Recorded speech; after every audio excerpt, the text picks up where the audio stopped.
ಎಲ್ಲರಿಗೂ ನಮಸ್ಕಾರ.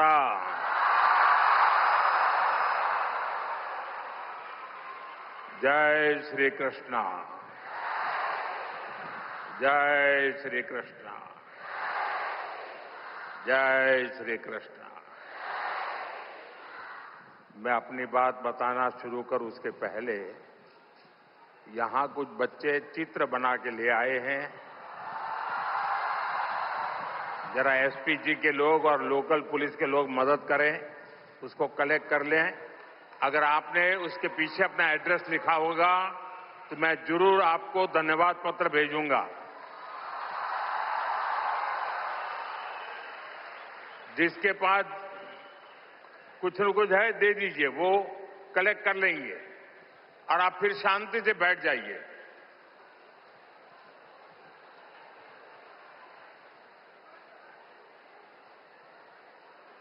ये बच्चे इतनी मेहनत करते हैं और कभी कभी मैं उनके साथ कभी अन्याय कर देता हूं तो दुख होता है मुझे.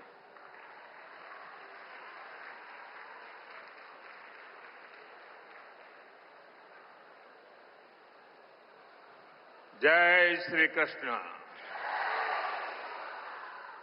भगवान श्री कृष्ण के दिव्य दर्शनों की संतुष्टि,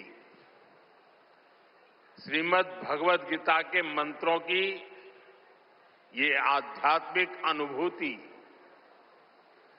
और इतने सारे पूज्य संतों, गुरुओं की ये उपस्थिति मेरे लिए परम सौभाग्य है. मेरे लिए ये असंख्य पुण्यों को प्राप्त करने जैसा है. और जो मुझे सम्मान दिया गया, मेरे लिए जो भाव प्रकट किए गए, शायद मुझे इतने आशीर्वाद मिले कि मेरे लिए जो कहा जाता है मैं उससे योग्य बनूं और ज्यादा काम करूं और मुझसे जो अपेक्षाएं हैं उसे मैं पूर्ण करूं. भाइयों बहनों, अभी 3 दिन पहले ही मैं गीता की धरती कुरुक्षेत्र में था.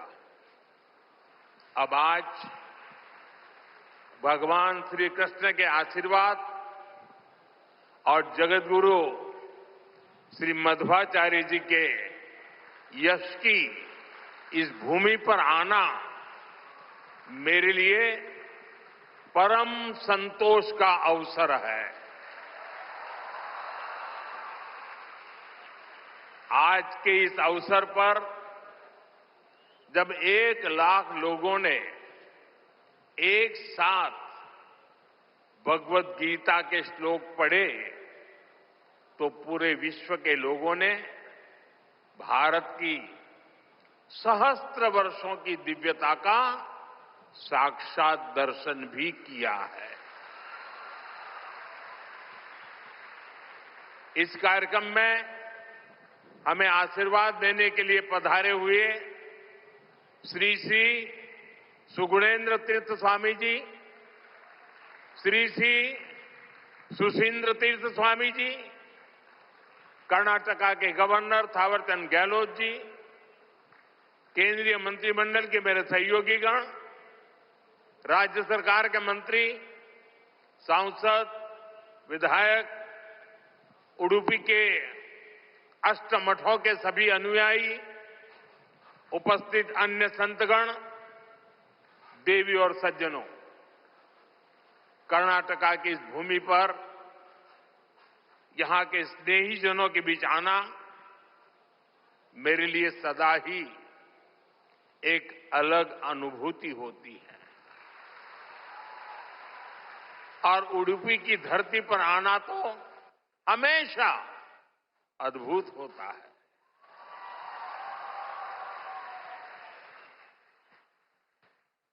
मेरा जन्म गुजरात में हुआ और गुजरात और उडुपी के बीच एक गहरा और विशेष संबंध रहा है।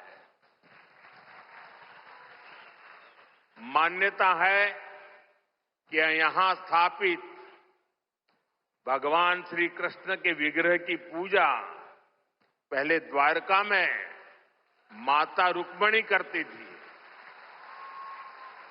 बाद में जगत गुरु श्री मध्वाचार्य जी ने इस प्रतिमा को यहां प्रस्थापित किया। और आप तो जानते हैं, अभी पिछले ही वर्ष मैं समुद्र के भीतर श्री द्वारका जी का दर्शन करने गया था। वहां से भी आशीर्वाद ले आया। आप खुद समझ सकते हैं कि मुझे इस प्रतिमा के दर्शन करके क्या अनुभूति हुई होगी। इस दर्शन ने मुझे एक आत्मीय आध्यात्मिक आनंद दिया है। साथियों, उडुपी आना मेरे लिए एक और वजह से विशेष होता है। उडुपी जनसंघ और भारतीय जनता पार्टी के सुशासन की मॉडल की कर्मभूमि रही है। 1968 में उडुपी के लोगों ने जनसंघ के हमारे वीएस आचार्य जी को यहां की नगरपालिका परिषद में विजयी बनाया था। और इसके साथ ही उडुपी ने एक नए गवर्नेंस मॉडल की नींव भी रखी थी। आज हम स्वच्छता के जिस अभियान को राष्ट्रीय रूप देख रहे हैं, उसे उडुपी ने 5 दशक पहले अपनाया था। जल आपूर्ति और ड्रेनेज सिस्टम का एक नया मॉडल देना हो, उडुपी ने ही 70 के दशक में इन कार्यक्रमों की शुरुआत की थी। आज ये अभियान देश के राष्ट्रीय विकास का राष्ट्रीय प्राथमिकता का हिस्सा बनकर हमारा मार्गदर्शन कर रहा है। साथियों, रामचरितमानस में लिखा है, कलिजुग केवल हरिगुण गाहा, गावत नर पावही भवथाहा। अर्थात कलयुग में केवल भगवत नाम और लीला का कीर्तन ही परम साधन है। उसके गायन कीर्तन से भव सागर से मुक्ति हो जाती है।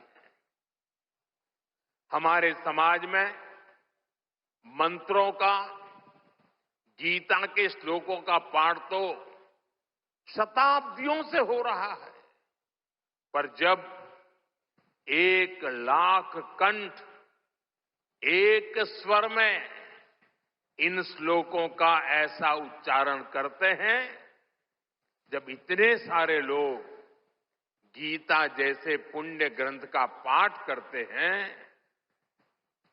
जब ऐसे दैवीय शब्द एक स्थान पर एक साथ गूंजते हैं, तो एक ऐसी ऊर्जा निकलती है जो हमारे मन को, हमारे मस्तिष्क को एक नया स्पंदन, एक नई शक्ति देती है।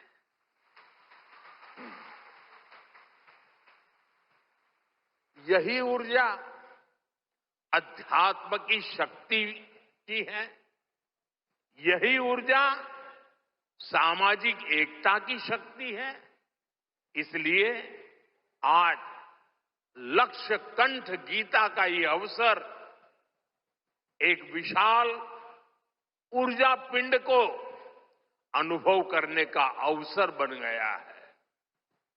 ये विश्व को सामूहिक चेतना, कलेक्टिव कॉन्शियसनेस की शक्ति भी दिखा रहा है। साथियों, आज के दिन विशेष रूप से मैं परम पूज्य श्री श्री सुगुणेन्द्र तीर्थ स्वामी जी को प्रणाम करता हूं। उन्होंने लक्ष्य कंठ गीता के इस विचार को इतने दिव्य रूप में साकार किया है। पूरे विश्व में लोगों को अपने हाथ से गीता लिखने का विचार देकर उन्होंने जिस कोटि गीता लेखन यज्ञ की शुरुआत की है, वो अभियान सनातन परंपरा का एक वैश्विक जन आंदोलन है। जिस तरह से हमारा युवा भगवत गीता के भावों से, इसकी शिक्षाओं से जुड़ रहा है, वो अपने आप में बहुत बड़ी प्रेरणा है।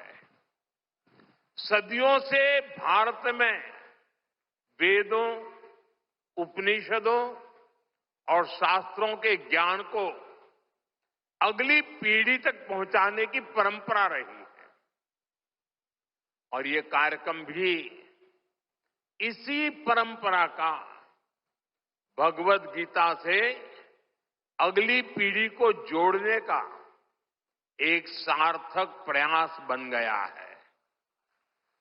साथियों, यहां आने से 3 दिन पहले मैं अयोध्या में भी था। 25 नवंबर को विवाह पंचमी के पावन दिन अयोध्या के राम जन्मभूमि मंदिर में धर्म ध्वजा की स्थापना हुई है।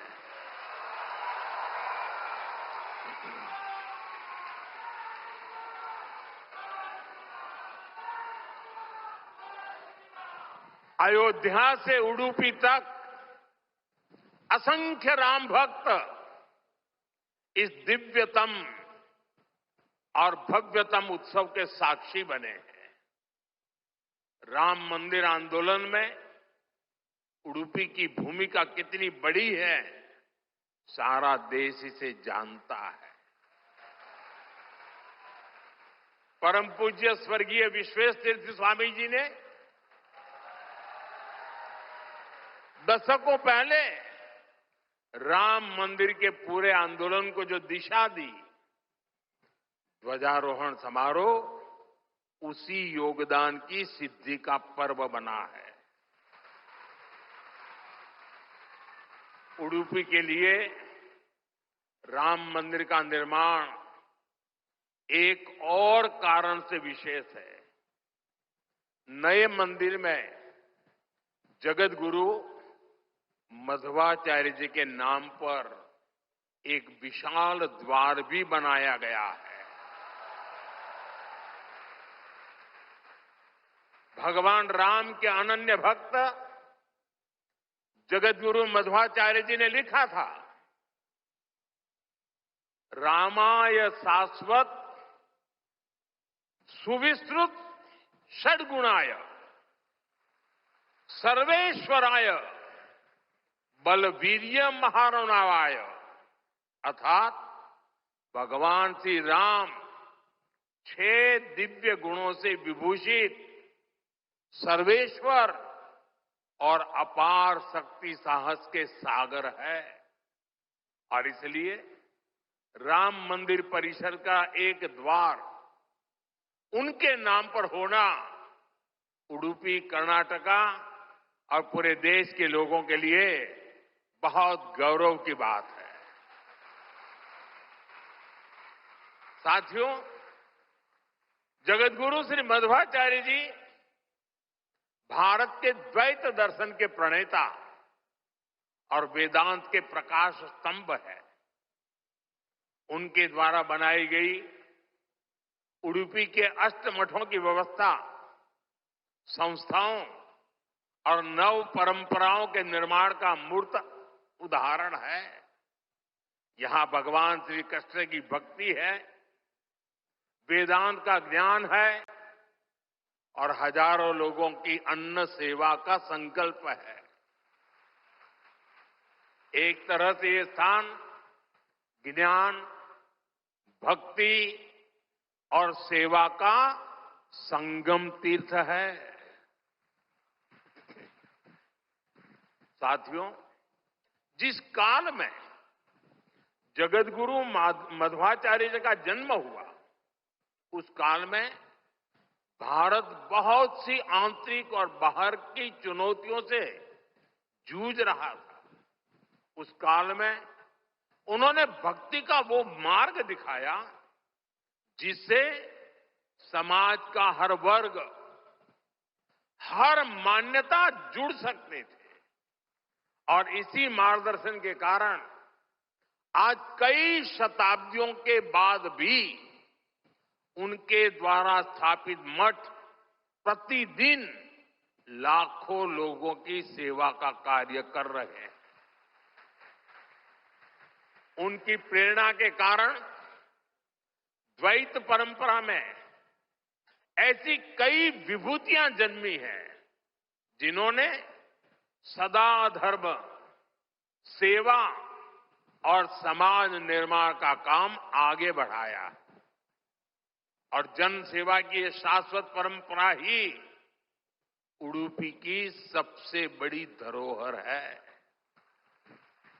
साथियों, जगतगुरु मध्वाचार्य की परंपरा ने ही हरिदास परंपरा को ऊर्जा दी। पुरंदरदास, कनकदास जैसे महापुरुषों ने भक्ति को सरल, सरस और सुगम कन्नड़ा भाषा में जन जन तक पहुंचाया। उनकी ये रचनाएं हर मन तक, गरीब से गरीब वर्ग तक पहुंची और उन्हें धर्म से, सनातन विचारों से जोड़ा। ये रचनाएं आज की पीढ़ी में भी वैसी की वैसी ही है। आज भी हमारे नौजवान सोशल मीडिया की रील्स में श्री पुरंदरदास द्वारा रचित चंद्रचूड़ शिव शंकर पार्वती सुनकर एक अलग भाव में पहुंच जाते हैं। आज भी जब उडुपी में मेरे जैसा कोई भक्त एक छोटी सी खिड़की से भगवान श्री कृष्ण का दर्शन करता है तो उसे कनकदास जी की भक्ति से जुड़ने का अवसर मिलता है। और मैं तो बहुत सौभाग्यशाली हूं, मुझे इसके पहले भी ये सौभाग्य प्राप्त होता रहा है। कनकदास जी को नमन करने का सौभाग्य मिला है। साथियों, भगवान श्री कृष्ण के उपदेश, उनकी शिक्षा हर युग में व्यवहारिक है। गीता के शब्द सिर्फ व्यक्ति नहीं, राष्ट्र की नीति को भी दिशा देते हैं। भगवत गीता में श्री कृष्ण ने सर्वभूत हिते रताः ये बात कही है। गीता में ही कहा गया है, लोक संग्रहम एवापि संपश्यन कर्तुम अहर्षि। इन दोनों ही श्लोकों का अर्थ यही है कि हम लोक कल्याण के लिए काम करें। अपने पूरे जीवन में जगतगुरु मध्वाचार्य जी ने इन्हीं भावों को लेकर भारत की एकता को सशक्त किया। साथियों, आज सबका साथ, सबका विकास, सर्वजन हिताय, सर्वजन सुखाय, ये हमारी नीतियों के पीछे भी भगवान श्री कृष्ण के इन्हीं श्लोकों की प्रेरणा है। भगवान श्री कृष्ण हमें गरीबों की सहायता का मंत्र देते हैं और इसी मंत्र की प्रेरणा आयुष्मान भारत और पीएम आवास जैसी स्कीम का आधार बन जाती है। भगवान श्री कृष्ण हमें नारी सुरक्षा, नारी सशक्तिकरण का ज्ञान सिखाते हैं और उसी ज्ञान की प्रेरणा से देश नारी शक्ति बंधन अधिनियम का ऐतिहासिक निर्णय करता है। श्री कृष्ण हमें सबके कल्याण की बात सिखाते हैं और यही बात वैक्सीन मैत्री, सोलर अलायंस और वसुधैव कुटुंबकम की हमारी नीतियों का आधार बनती हैं। साथियों, श्री कृष्ण ने गीता का संदेश युद्ध की भूमि पर दिया था और भगवत गीता हमें ये सिखाती है कि शांति और सत्य की स्थापना के लिए अत्याचारियों का अंत भी आवश्यक है।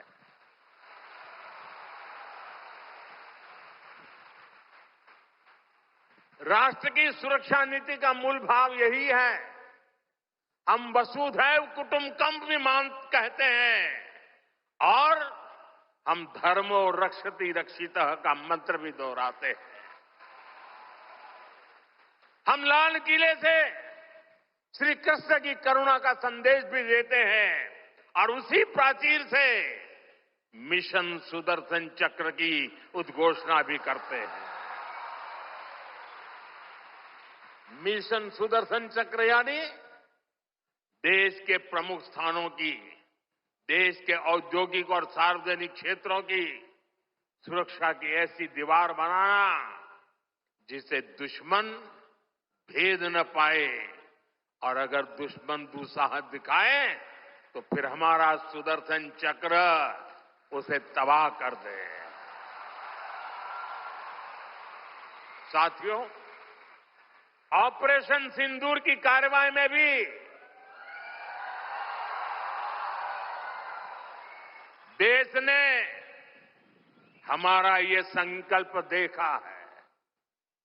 पहलगाम के आतंकी हमले में कई देशवासियों ने अपना जीवन गंवाया।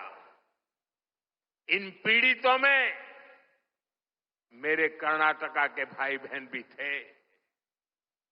लेकिन पहले जब ऐसे आतंकी हमले होते थे तो सरकारें हाथ पर हाथ रखकर बैठ जाती थी। लेकिन ये नया भारत है, ये न किसी के आगे झुकता है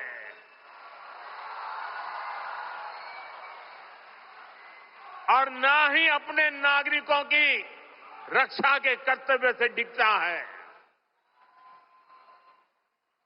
हम शांति की स्थापना भी जानते हैं और शांति की रक्षा करना भी जानते हैं।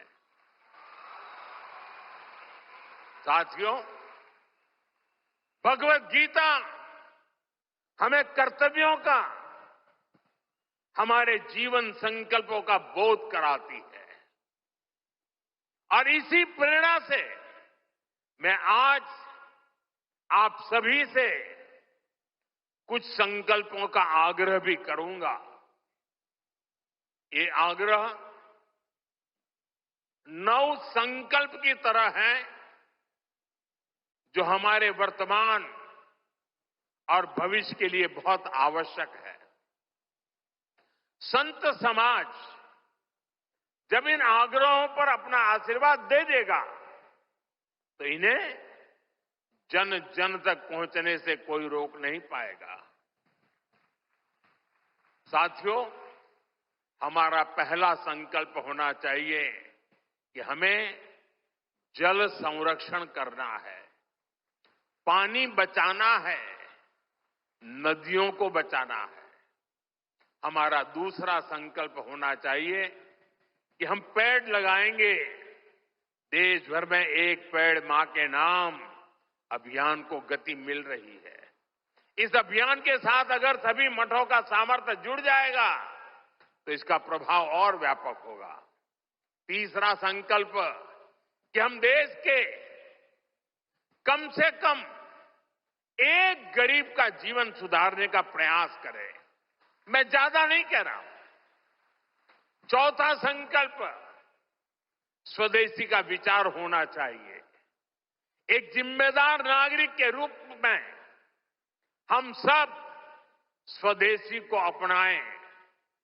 आज भारत आत्मनिर्भर भारत और स्वदेशी के मंत्र पर आगे बढ़ रहा है। हमारी अर्थव्यवस्था, हमारे उद्योग, हमारी टेक्नोलॉजी सब अपने पैरों पर मजबूती से खड़े हो रहे हैं। इसलिए हमें जोर शोर से कहना है, वोकल फॉर लोकल,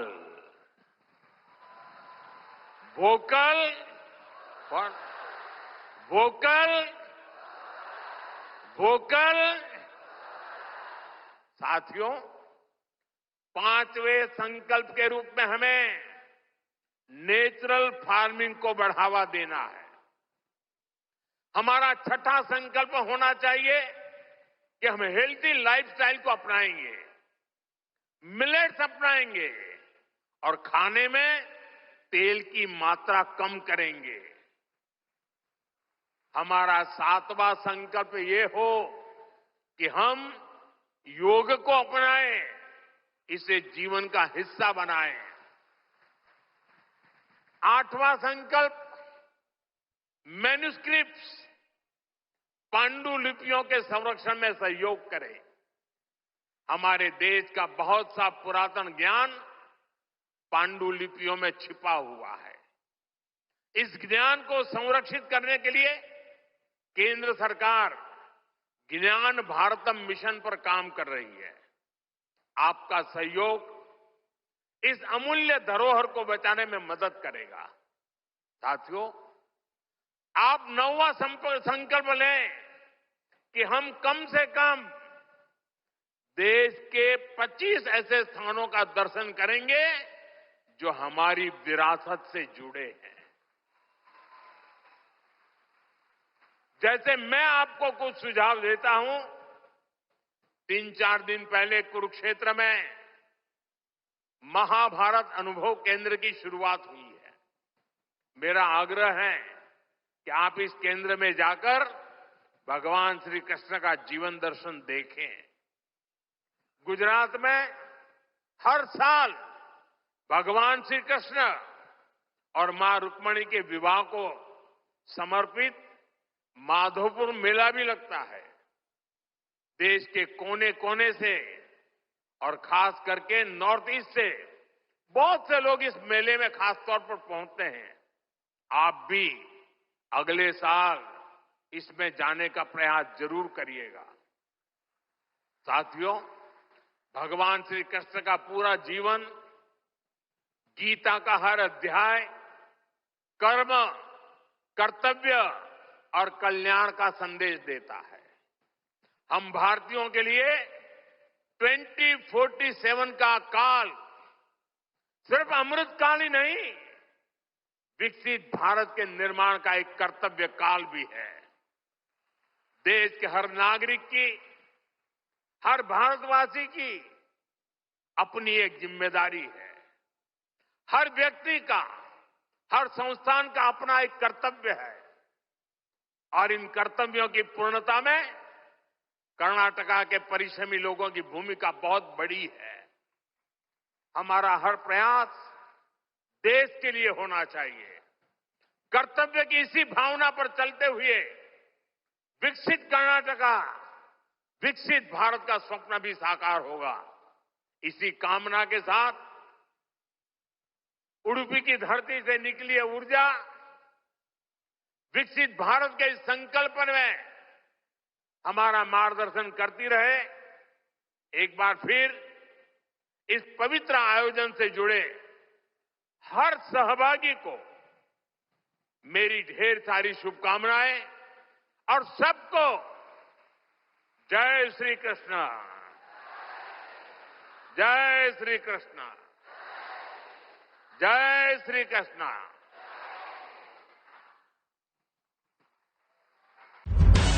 ನಿಖರ ಸುದ್ದಿ, ಸದಭಿರುಚಿಯ ಕಾರ್ಯಕ್ರಮ. ನೀವು ನೋಡ್ತಾ ಇದ್ದೀರಾ ಕಹಳೆ ನ್ಯೂಸ್, ಸಮಾಜದ ಜಾಗೃತಿಗಾಗಿ ವಸ್ತುನಿಷ್ಠ ವರದಿ.